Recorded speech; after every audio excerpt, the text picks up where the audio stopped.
Hi friends, good morning to all. Sunday specials అందరూ non veg చేసుకుంటారు కదా. ఒకసారి నేను చేసే విధంగా ఒకసారి ట్రై చేయండి. చికెన్ 1/2 kg తీసుకున్నాను నేను. బాగా 2 times వాష్ చేసుకొని అందులో పసుపు, ఉప్పు, కారము, 1 స్పూన్ ధనియాల పొడి, ఒక 1/2 కప్ పెరుగు ఇవన్నీ వేసుకొని బాగా కలుపుకోండి. ఒక 1/2 నిమ్మకాయ కూడా పిండుకోండి. నేను ఇక్కడ అల్లం వెల్లుల్లి పేస్ట్ వేయడం మర్చిపోయా, తర్వాత వేసాను. మీరు అన్నీ ఒకటేసారి వేసుకొని కలుపుకోండి.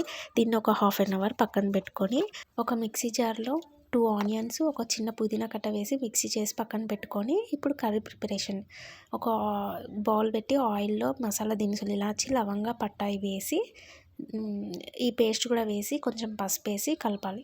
తర్వాత ఇది కొంచెం మగ్గినాక అంటే ఆయిల్ పైన పేరుకోవాలి. అలా పేరుకున్నాక మనం ఈ చికెన్ కలిపి పెట్టుకున్న చికెన్ని కూడా అందులో వేసేసేయాలి.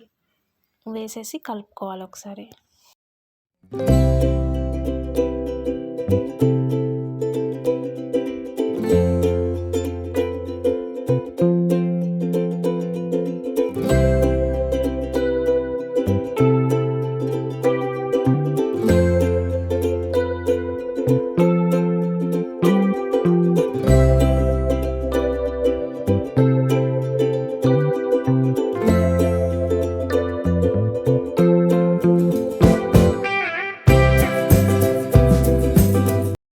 ఇక్కడ నేను అసలు వాటర్ కూడా పోయట్లేదు. నేను వాటర్ నార్మల్గా మూత పెట్టి దాని మీద పెట్టాను అంతే.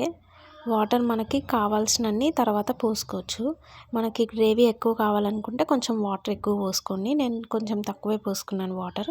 అలాగే ఒక 2-3 పచ్చిమిర్చి కూడా వేసేసుకోవాలి. అందులో వేసేసుకొని ఇలా కలుపుతూ ఉండాలి.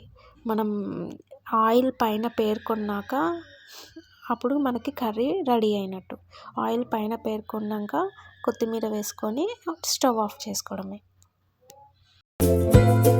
ఇంతే అండి, చికెన్ కర్రీ రెడీ అయిపోయింది. ఒకసారి ఇలా ట్రై చేసి చూడండి. నచ్చితే లైక్ చేయండి, షేర్ చేయండి, సబ్స్క్రైబ్ చేసుకోండి. Thank you friends.